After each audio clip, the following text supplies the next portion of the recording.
Padre,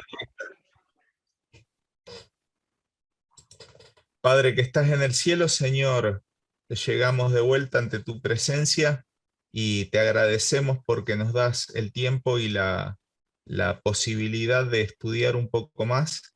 Y Señor, te pedimos que alumbres al que habla y a los que escuchan para que en ambos esté tu espíritu gobernando en todo momento y que pueda ser de utilidad para tu obra y que produzca frutos en una mejor enseñanza en tu iglesia. Te pedimos por los que faltan conectarse, Señor, que tú les ayudes, que tú les resuelvas si tienen algún inconveniente. Y también te pedimos, Señor, por las congregaciones que representamos, para que tú también estés con la familia espiritual en el lugar a donde se encuentre. Oramos en el nombre del Señor Jesús. Amén. Bueno, hermanos, vamos a atacar la segunda clase de la materia griego, griego 1, introducción al griego, pónganle el nombre que quieran.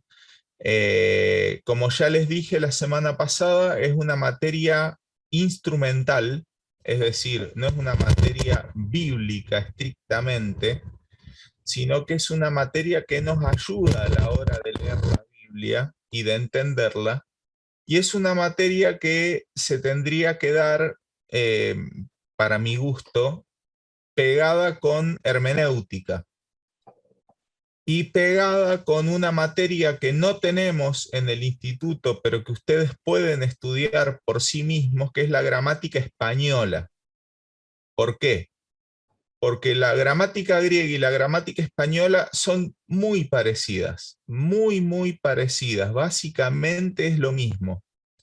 Hay sí 3 o 4 cosas que distinguen, ¿no? En la gramática griega, pero en la base, en el fundamento es lo mismo.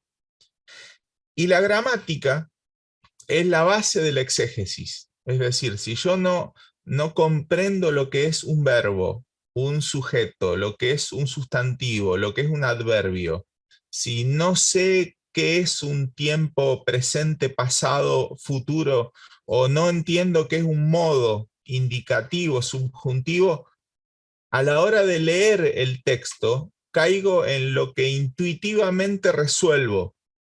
Eh, y a veces la intuición falla por poca formación o poca información. Se leen textos y se malentienden, se malinterpretan por no hacer simplemente un análisis morfológico, sintáctico del texto en sí. Por eso mi intención en estas 3 clases que nos va a llevar esta primer parte de la materia, de estas 2 materias, tiene que ver con basar, con fundamentar los elementos con los cuales puedo hacer ese análisis. La semana pasada estuvimos viendo las letras, que para colmo de males el griego usa letras distintas, ese ya es un problema. Y también vimos algunos desgloses morfológicos de elementos que tiene el texto, que no solo el texto griego, cualquier texto tiene esos elementos, y una base muy, me avergüenza decir que di eso, pero fue un panorama súper estrecho de lo que es un análisis sintáctico de una oración. Entonces, cuando vamos a encarar las 2 cosas, lo morfológico, que tiene que ver con las palabras, las palabras en sí, y lo sintáctico, que tiene que ver con el ordenamiento de esas palabras en una estructura mayor, que para nosotros va a ser la oración, o el párrafo, mejor todavía el párrafo, y que nos va a ayudar a entender qué quería decir el escritor, el Señor a través del escritor en el texto que nos ha llegado. También vimos, y eso lo tenían como tarea, que el griego tiene algunas pronunciaciones medio raras, no es como en el español, que prácticamente es lineal la lectura, En el griego hay diptongos que cambian de pronunciación. Recordemos la tablita que teníamos, el fuerte dominio de la letra I, que es fuerte realmente en el idioma griego, y hoy la intención va a ser resolver 2 o 3 cosas más desde el texto para que ustedes puedan terminar, es muy pomposo lo mío, comenzar a terminar una introducción a entender o poder resolver la lectura de un texto, y luego sí ya vamos a entrar más de lleno en la parte morfológica, que es el alma de la segunda clase, y la semana que viene vamos a ver la parte sintáctica, que va a ser el cierre de esta primer introducción al griego. A ver si tengo la pantalla, sí, la tengo, perfecto. Vamos a comenzar. Están todos, díganme, todos ven el PowerPoint, ¿no? Sí, estamos todos bien. El primer elemento que quiero que veamos hoy es el espíritu griego. Acá espíritu no tiene nada que ver con el Espíritu Santo, ni con nada de eso, sino que se llama espíritu a la forma de anotar una aspiración en la lectura del texto. ¿Se acuerdan ustedes que la palabra espíritu significa viento? ¿No? Eso lo sabemos de la lectura de Juan 3, por lo menos. El viento sopla de donde quiere, ¿eh? ¿Se acuerdan de ese texto? Y la palabra viento y espíritu es lo mismo. Y hay 2 espíritus en griego, 2 signos que se llaman espíritus y que se colocan en el inicio de las palabras para saber si una palabra va con un espíritu suave, con una aspiración suave, o con una aspiración áspera, o antes se le decía ruda. ¿Vieron cuando ustedes leen house en inglés? La H esa, esa house, es la aspiración del espíritu áspero. Fíjense que es como una comita mirando para la derecha, y el espíritu suave es la comita opuesta, es decir, mirando para la izquierda. Yo me lo resolví así mentalmente. Si mira para la izquierda, es suave. Si es suave, no se pronuncia. Es lo mismo que fuera una H en nuestro idioma. La paso por alto.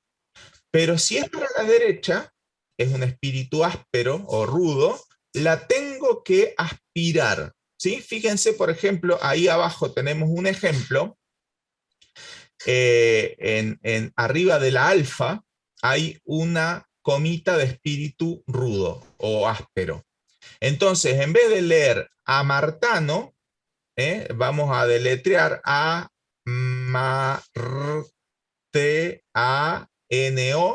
amartano, la aspiro a la alfa. Entonces se lee jamartano. ¿Se entiende? Si tuviera la comita para el otro lado, no se pronuncia nada. Pero si tiene la coma para el lado derecho, entonces sí se aspira porque tiene un espíritu rudo. ¿Qué letras llevan espíritu en la inicial? Solamente las vocales y la ro, que la tenemos acá en el segundo ejemplo, ris, que tiene espíritu suave. La ro siempre tiene espíritu suave, y cuando tiene espíritu áspero es como la R nuestra, o cuando hay una doble ro, es como nuestra R, doble R, que se pronuncia más fuerte.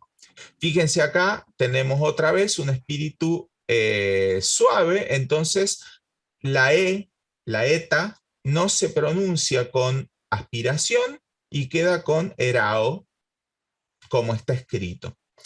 Ahora, cuando A es mayúscula, el espíritu se anota a la izquierda de la letra mayúscula. Fíjense al lado que tenemos la uncial, la mayúscula, entonces el espíritu no se coloca encima, se coloca a la izquierda y se lee exactamente igual.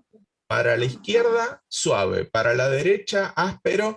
El áspero se aspira, el suave no se aspira. Ahora, además del espíritu, hay otro signo fonético, lingüístico, que es el acento. En el griego hay 3 acentos, pero la ventaja que tenemos nosotros es que no nos importa cuál de los 3 sea. Para nosotros es acento. Sea el acento grave, el agudo o el circunflejo, nosotros esa sílaba es la que va a llevar el acento. Vuelvo a la anterior. Fíjense que en amartano, la alfa, la segunda alfa es la que tiene el acento. Entonces yo no leo amartano, leo amartano, le acentúo donde está el acento. En era es la que tiene el acento, por lo tanto acentúo el lugar siguiendo a la segunda. Yo tengo cualquier palabra acentuada con cualquiera de los 3 acentos, en ese lugar acentúo, enfatizo, pongo la sílaba tónica de la palabra. Fíjense, por ejemplo, un dato, que cuando tengo un diptongo, se acentúa la segunda letra en la gráfica, pero en la pronunciación se acentúa la primera letra del diptongo. Por ejemplo, acá tenemos Tauros, que como está escrito, pareciera que es Tauros, pero al ser un diptongo de letra abierta con letra cerrada, la acentuada va la primera, es decir, Tauros. ¿Alguien sabe qué significa Tauros? No. Es muy famoso, el tauromaquia, por ejemplo. ¿Alguien sabe? No. ¿Eh? Toro. Toro, Toro. ¿eh? Tauro es toro, el signo Tauro es justamente toro. Pablo, Acá una pregunta. Ahí Pablo, yo, Fernando, dale. una pregunta. El diptongo ahí, al estar acentuado, no sigue la regla de pronunciación porque la alfa con la U, eh, con la Y, o como se llame, eso no se pronunciaba como AN o AF.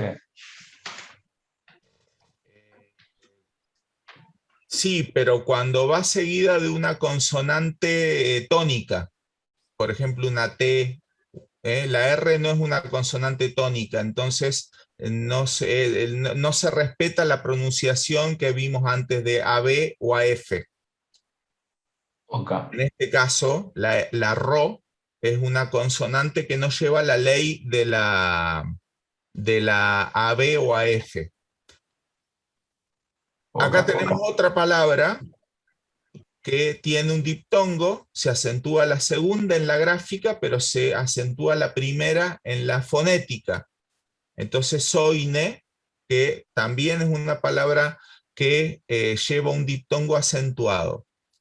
Si cae el diptongo, si cae el acento y el espíritu sobre la misma vocal, yo puedo directamente encontrarme palabras así como ven acá, con estos signos. ¿Qué significa esto? Que lleva el espíritu y el acento la misma sílaba, la misma letra. Entonces acá, fíjense que tengo un circunflejo sobre un espíritu suave, acá tengo un espíritu rudo con un acento agudo, acá tengo un espíritu suave, un espíritu rudo con un acento grave, ¿sí? Todos estos signos los podemos encontrar en el texto acentuado, que paso a mostrar, ¿sí? Entonces, por ejemplo, acá tenemos 1 Juan 1:5. Fíjense que tenemos esta palabra con un acento en un diptongo.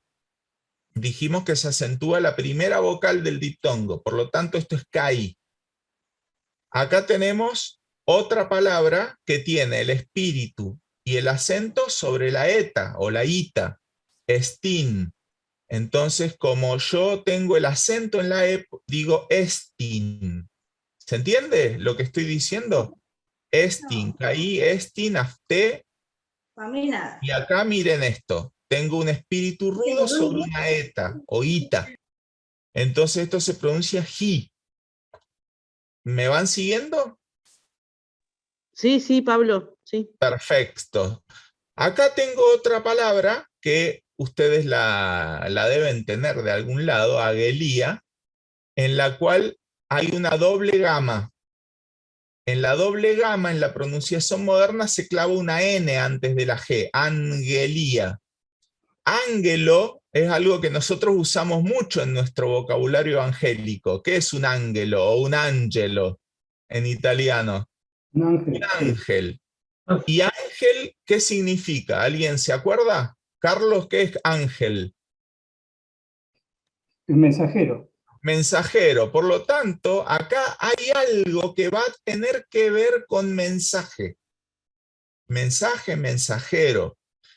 Y acá tenemos la ley de lo que les dije la semana pasada, de lo que es un lexema y un morfema. ¿Se acuerdan de eso? El lexema es la parte de la palabra que me da la raíz lingüística. Y el morfema es la parte de la palabra, en este caso el final, que me da la declinación de esa raíz, sea en un verbo, sea en un sustantivo, sea en un adverbio o en un adjetivo. ¿A dónde estás, Pablo? ¿A dónde estás en el texto? Con el cursor. Estoy en 1 Juan 5, Sí, no, pero el cursor. 1.5, perdón, 1.5, y estoy en la palabra agelía. Sí, Sería sí. este el mensaje que hemos oído desde el principio, sería. Claro, este es el mensaje. Este es el mensaje. Mensaje es esto, agelía. Cada letra, cada palabra del texto griego tiene una ubicación que responde a una sintaxis. ¿Qué es esto?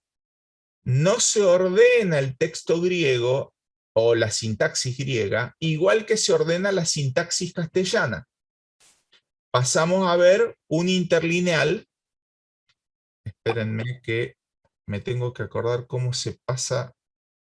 ¿Alguien se acuerda cuál es el atajo para pasar de pantalla en el compartir pantalla?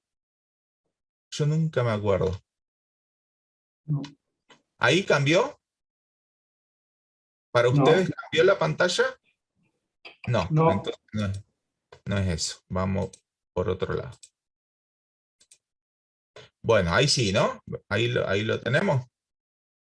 Ahí sí, sí. Bien. Acá tenemos el interlineal.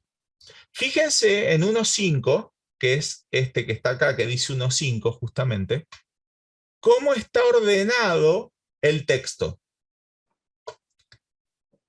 Voy a leer lo que está en azul, que es lo castellano, para no enredarnos tanto. Y está siendo el mensaje cual hemos oído desde él.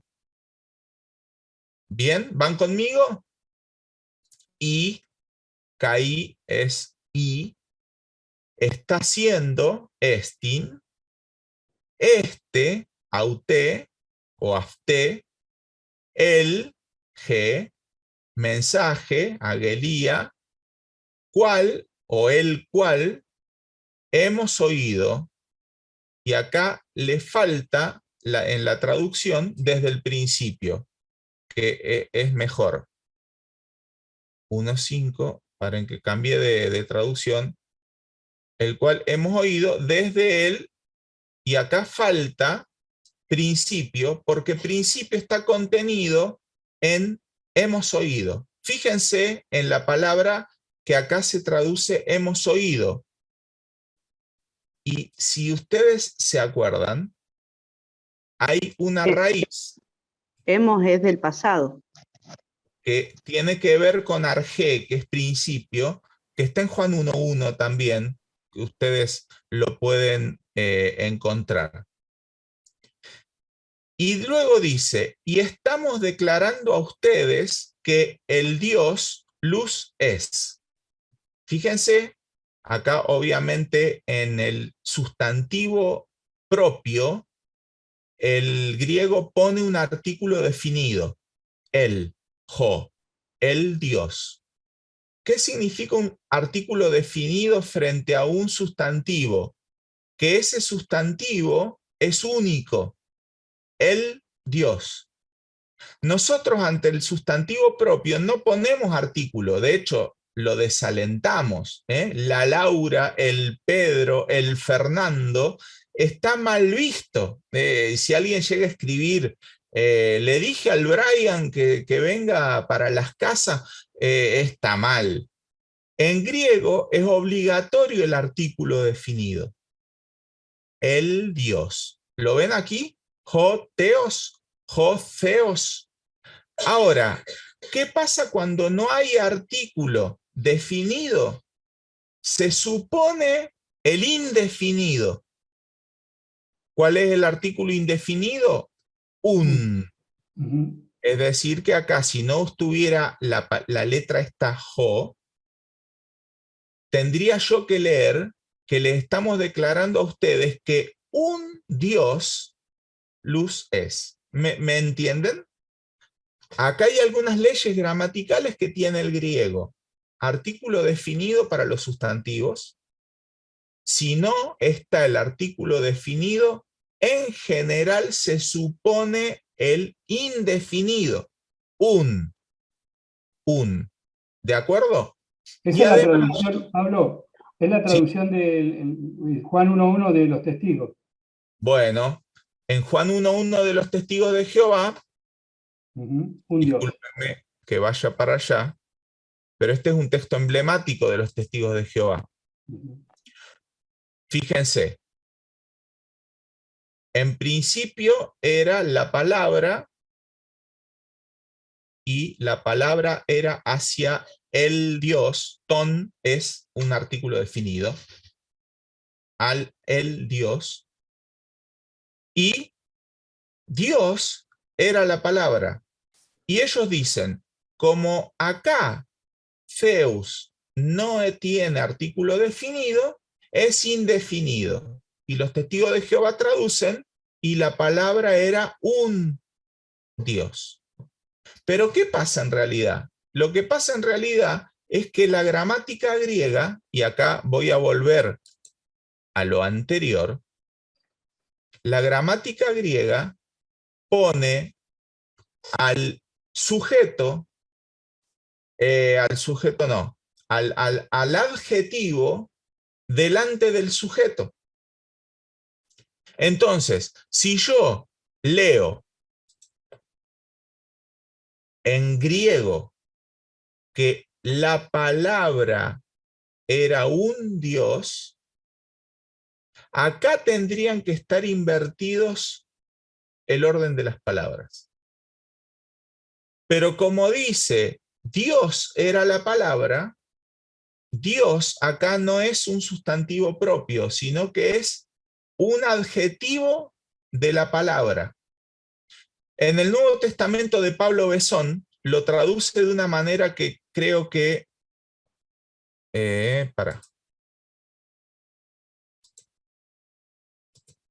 Bueno, ya lo voy a encontrar.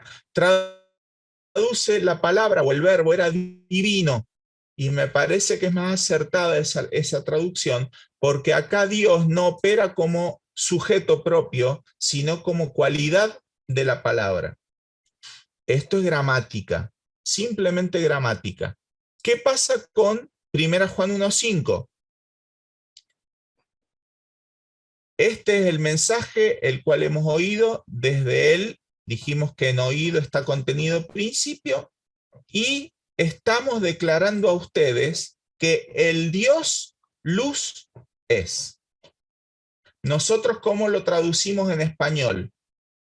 ¿El Dios luz es? No, nosotros decimos Dios es luz. Ponemos el verbo primero, el objeto directo después y el sujeto adelante. En general, ese sería el orden lógico del español.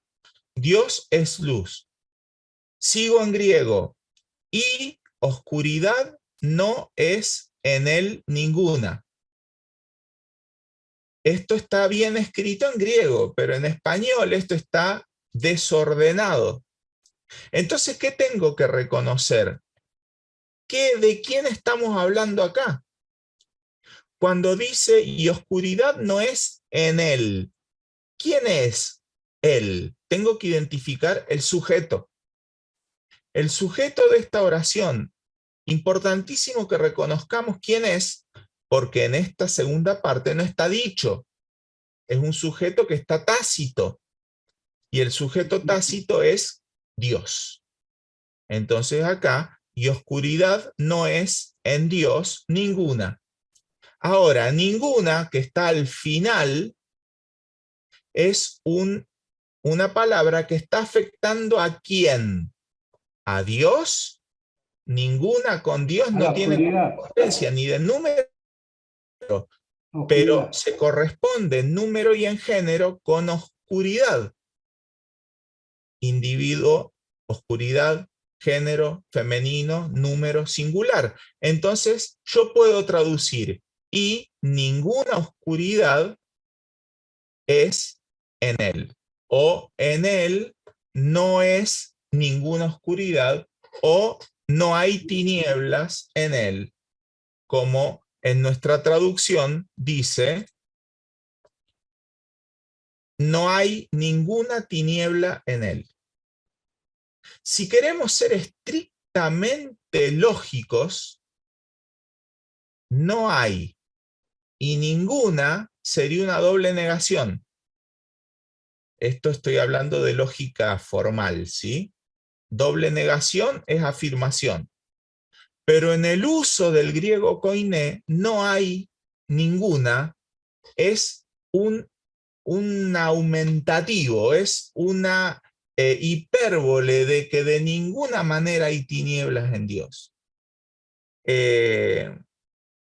¿Vieron cuando uno le pregunta a alguien si haría algo? Qué sé yo.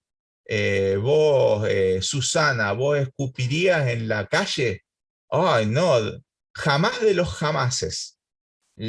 Jamás de los jamases es una hipérbole, es una manera de decir que nunca lo haría. Igual yo lo tendría que ver, sí, nunca lo haría, pero vamos a suponer que nunca lo haría.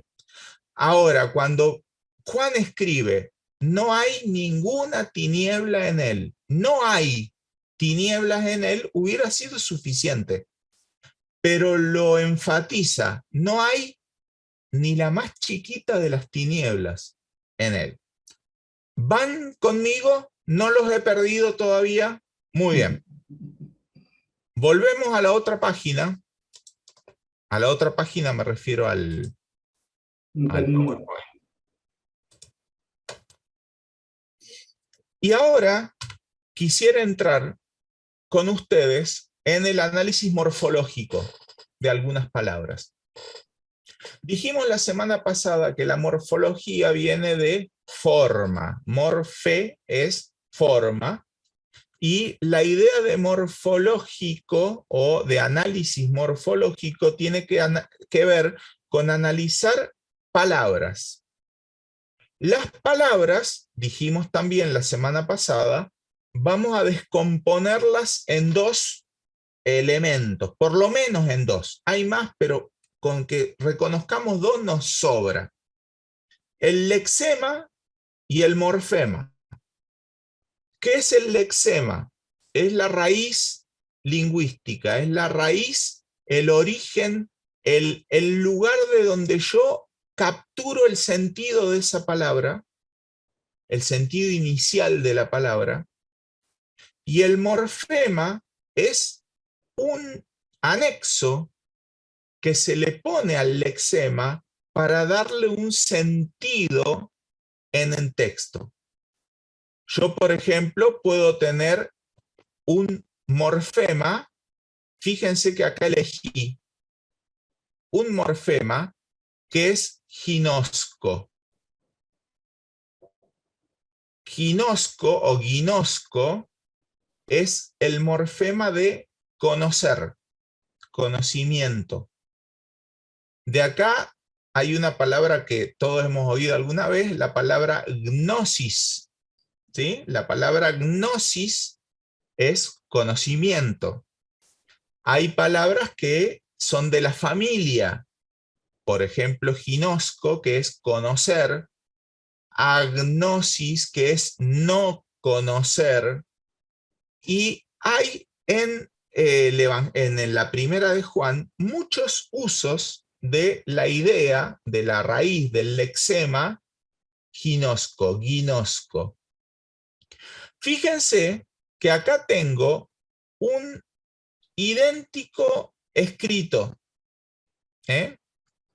Pero en su contexto, en su lugar, la palabra, aunque se escribe igual, funciona en un tiempo verbal distinto. ¿Quién nos salva en este momento?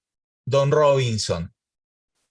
Robinson, el texto de Robinson es un escritor, un autor que es lingüista o era lingüista, y se tomó el trabajo de cada palabra del texto griego y hebreo, pero nos interesa hoy el texto griego, analizarlo y codificarlo para poner qué morfología corresponde a cada palabra del texto.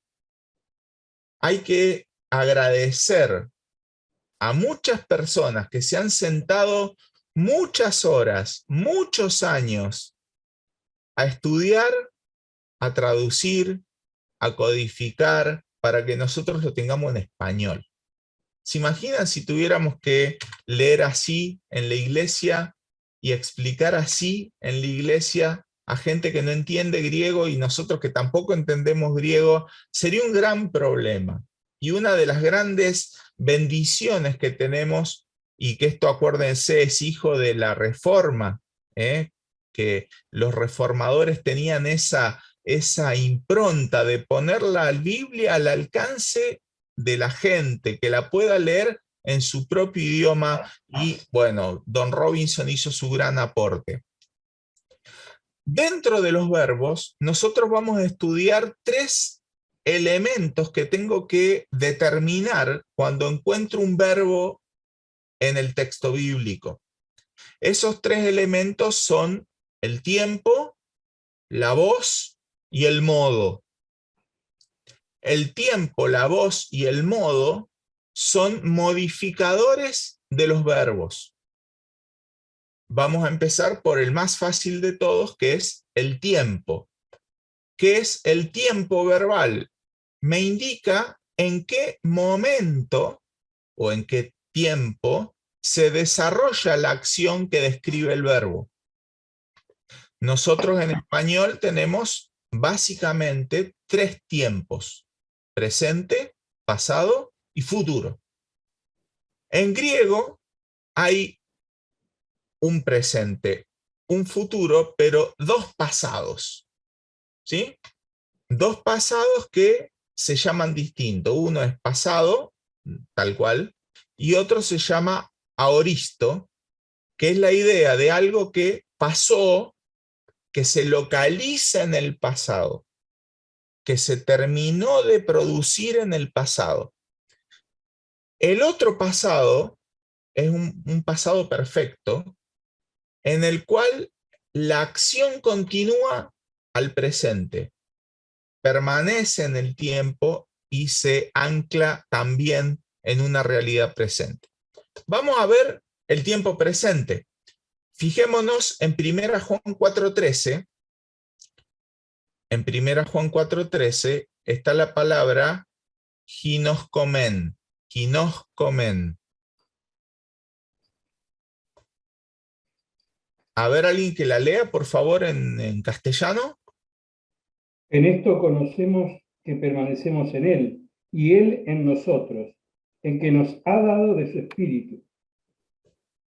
Ahí la palabra en español es conocemos. Pero hay una calidad continua en el presente griego, y por ahí la traducción interlineal es más precisa: estamos conociendo, algo que se mantiene, como nosotros le diríamos, un presente continuo. Nosotros estamos conociendo significa que es algo que experimentamos, que no está liquidado, que no se terminó, sino que lo estamos haciendo, que lo estamos continuando haciendo. Primera Juan 2.3 también usa la misma palabra, pero en otro formato sintáctico, y acá ya no es presente, sino es un pasado perfecto. ¿Qué dice Primera Juan 2.3? ¿Alguno que lo lea? Y en Dice, esto sabemos, dale, dale. Y en esto sabemos que nosotros le conocemos si guardamos sus mandamientos. Bien, se los voy a mostrar se los voy a mostrar en el interlineal para que tengamos la referencia. Porque se escribe igual. Sí, fíjense, 2.3 estamos acá. En esto estamos conociendo, ¿sí? Ginoscomen, que hemos conocido. Y fíjense que acá la palabra egnokamen cambia. Estamos conociendo, acá Robinson pone PAI. PAI significa que es un presente. Y acá, no sé si llegan a ver la ventana de la derecha que dice verbo presente. ¿Lo ven? Sí. Y en egnokamen también es verbo, la B, pero ahora dice perfecto. El tiempo perfecto es pasado. Acá me equivoqué en qué pegué en el PowerPoint. Egnokamen es tiempo pasado. Hemos conocido. Hemos Perdón, conocido. Pablo, una pregunta, porque tenemos en español el presente perfecto, que es el hemos conocido, que tiene esa idea de tener en el presente conocido, ¿no? Que en español me parece que es adecuado el presente perfecto. Sí, pero en griego es pasado perfecto. Hemos conocido. Es algo que ya se terminó. Es algo que pasó en el pasado, pero continúa. El conocimiento no lo hemos perdido. No es que conocí y olvidé, sino que hemos conocido y ese conocimiento se completó en el pasado, pero perdura. Es la misma idea del mensaje que hemos oído de él. El mensaje que hemos oído de él ya lo hemos oído. Claro, lo que digo es que esa idea de tiempo verbal está en el presente perfecto en el español o en el inglés. Claro, en el griego es pasado perfecto. En griego es pasado perfecto. Ahora, notemos el uso. En esto estamos conociendo que hemos conocido. Traduzcámoslo. ¿Cómo conozco hoy que conocí en el pasado? Bueno, si sigo leyendo, tengo la respuesta. Si alguna vez a los mandatos de él guardemos. Es decir, si yo guardo los mandamientos del Señor, conozco que conocí al Señor. ¿Se dan cuenta? El orden de las palabras está mezclado, pero la función es la misma que en el español. Yo estoy aludiendo a un hecho presente. ¿Cuál es el hecho presente? Estamos conociendo. ¿Qué estamos conociendo? Que en el pasado conocí. Bueno, ¿cómo hacemos eso? Si guardamos sus mandamientos. Eso es una forma sintáctica que se llama oración condicional. Sí, entonces, o sí, para, o sí, en, son condicionales. La idea del sí entonces, que también es una cuestión de lógica formal. ¿Cómo me doy cuenta hoy de que en el pasado conocí a él? Y acá vuelve a usarse una palabra que es aftón y que tiene que ver con conocer a alguien definido. Y ese alguien definido, si vamos para arriba, es Dios. ¿Cómo sé que conocí a Dios? Porque guardo sus mandamientos. Esta idea de asegurarnos perdura por toda la carta de Juan. En toda la carta de Juan va a haber un hilo conductor, un argumento que enhebra muchísimo texto que tiene que ver con la confirmación, la seguridad, la certeza de que hemos conocido a Dios. Esto lo vamos a ver en la unidad 2, en la materia 2, pero hay una manera innegable de que alguien conoce a Dios. Y hay una manera innegable de que alguien no conoce a Dios. Dentro de la manera innegable de que alguien conoce a Dios, tenemos el 2-3, el que guarda sus mandamientos. El que guarda sus mandamientos sabe, conoce que conoce a Dios, o que conoció a Dios. Y acá tenemos una aplicación práctica inmediata. ¿Cuántas veces alguien ha dudado de su salvación ante la desobediencia? Sí, muchas veces. Alguien dudó de su salvación ante un pecado. Es inmediata la duda. ¿Por qué? Y porque si yo conozco a Dios, ¿cómo puede ser que no guarde sus mandamientos? El texto del Evangelio, ¿no? Cuando el Señor dice, ustedes me llaman Señor, Señor, y no hacen lo que yo les digo. Entonces, acá esta oración me ayuda a entender una forma griega, una sintaxis griega, que transcrita al español reviste o guarda las mismas implicaciones. ¿Cómo conozco? ¿Cómo sé que conozco a Dios? Y porque guardo sus mandamientos. Si no guardo sus mandamientos, no significa que no conozco a Dios, pero sí significa que no puedo conocer que conocí a Dios. Me siguen, ¿verdad? Seguimos. Volvemos al otro coso. Ahoristo. Vamos a 1 Juan 4:19. A ver, ¿qué dice 1 Juan 4:19? ¿Alguno que lo lea?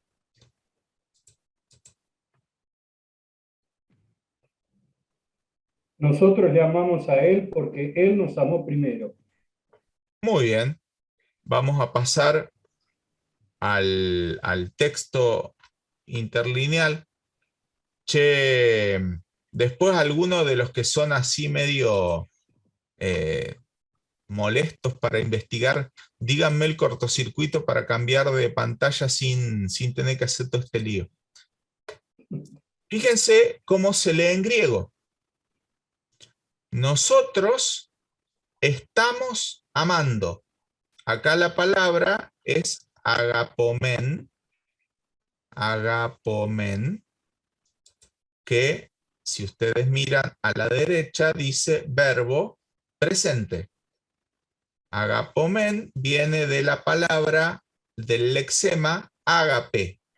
Ustedes deben haber escuchado alguna vez que hay 3 palabras en el Nuevo Testamento para designar amor. Y una de esas 3 es ágape.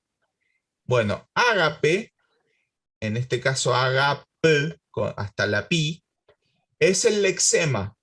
Cada vez que veamos una palabra que incluye el lexema ágape, ágapo, es algo relacionado con el amor. Puede ser verbo, amar, puede ser sustantivo, amor o amante, adjetivo, o puede ser un adverbio, amando. Pero va a empezar con el lexema agapo, agape.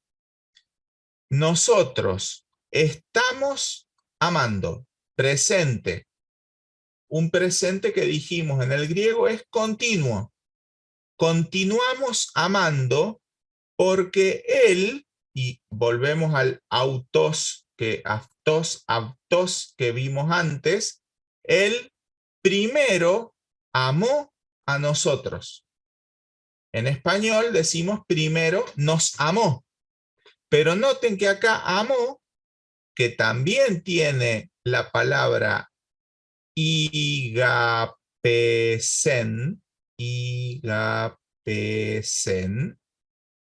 es el lexema vuelve a ser ágape, pero tiene otro morfema, y acá ya toma la forma de aoristo. Dios nos amó de una forma completa en el pasado. ¿Qué significa eso? ¿Que Dios no nos ama? No, no significa que Dios no nos ama. Significa que todo lo que es el amor ya fue puesto en nosotros. Dios nos amó completamente en el pasado. No nos puede, traducido de otra manera, no nos puede amar más Dios. Ya nos ama a tope. Entonces, eso es aoristo. Nos amó. Y noten ahora la secuencia lógica. Como Él nos amó primero, ahora nosotros amamos. ¿Se entiende la secuencia? Incluso es una secuencia temporal. Primero Él nos amó. Ahora, porque Él nos amó primero, amamos nosotros. Ese tipo de construcciones es muy importante, porque a veces nosotros desequilibramos las construcciones sintácticas. ¿Por qué no amaría a alguien yo? Acá Juan dice, si vos no amás a alguien, estás diciendo indirectamente que Dios no te amó a vos. Y por lo tanto vos no tenés el amor de Dios completo. Esa idea sería una herejía, una blasfemia. Y el que no ama, y en el famoso 4.8 de Primera Juan, el que no ama también es un dato para saber que ese que no ama no conoció a Dios. ¿Van conmigo? ¿Entendemos entonces? Vamos al último, al futuro. En el futuro vamos a leer 3.19. No me voy a cambiar de pantalla a propósito para no tener que dar vuelta. 3.19, a ver alguien que lo lea el 3.19.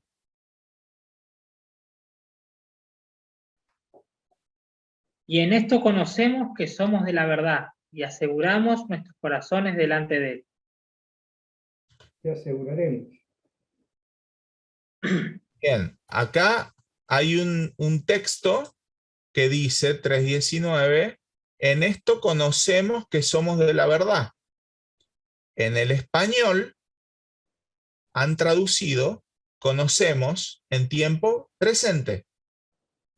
Sin embargo, en el griego, si ustedes miran 3.19, acá, en esto conoceremos.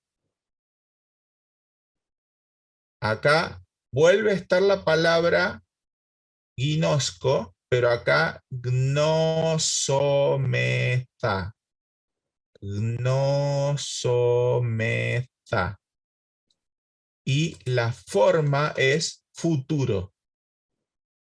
Futuro es el tiempo verbal, por lo tanto, la mejor traducción sería, en esto conoceremos. en esto conoceremos. En un futuro. ¿Por qué? Porque dice que aseguraremos o, sí, persuadiremos, dice aquí, que me encanta el que tradujo esto, me encanta. Nos persuadiremos a nosotros mismos que estamos en la verdad. Conoceremos y nos persuadiremos. Me encanta este texto porque nos habla de las dos realidades que hay en nuestro ser, lo que es la mente y lo que es la emoción. Y necesitamos las dos pegadas. ¿Vieron cuando uno le trata de hacer creer a la esposa que la amamos? Le hacemos un recuento de razones por las cuales tendría que creer que la amo. Pero por más que mi esposa tenga todas las razones, si no lo siente, a mí no me sirve para nada. Ahora, ¿qué pasa cuando un creyente conoce las razones pero no las siente? Es un problema. ¿Y qué pasa cuando un creyente lo siente pero no conoce las razones? Es otro problema. Los dos son un inconveniente. El que conoce las razones pero no lo siente, se siente absolutamente frío. Y el que siente pero no conoce las razones, el día que deja de sentir, está absolutamente vacío. Y ahí tenemos un gran problema.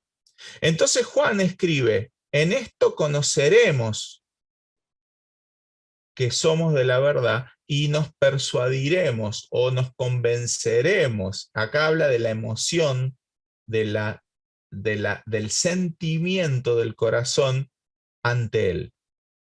Ahora, notemos que acá el verbo vuelve a ser, el lexema tiene que ver con gnosis, con ginosco, pero el morfema ya es otro, y este morfema es un morfema de futuro.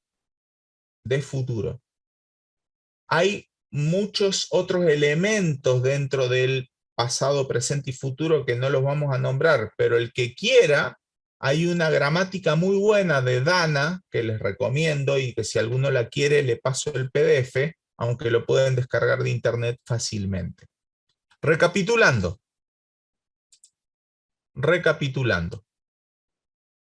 Tenemos una cuestión gráfica que tenemos que recordar, y es que en el griego se utilizan acentos y espíritus.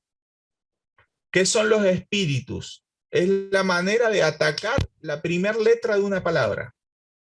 Puede ser un espíritu suave, cuando es como una H en español, no se dice, o puede ser un espíritu áspero, que es una H en inglés, que se aspira, es como una J, ¿sí? Como por ejemplo en house. Cuando aparecen los espíritus, aparecen en la primera letra, si es vocal o ro. Si es vocal o ro, lleva espíritu en el griego. Y lo leo como indique. Si está para la derecha es un espíritu áspero, lo aspiro, digo una J, y si está para la izquierda es un espíritu suave, no digo nada.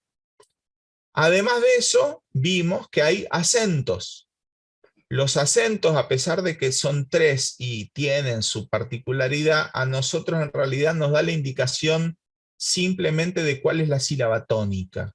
Y chau, no nos compliquemos por ahora más que eso. ¿Puede haber espíritu y acento en la misma letra? Sí, totalmente puede haber, y en ese caso aparece una signología, una grafía, que es como la que tenemos acá. Lo que no anoté en el PowerPoint como un buen salame que soy, pero que se los voy a decir, es que también hay signos de puntuación en el idioma griego.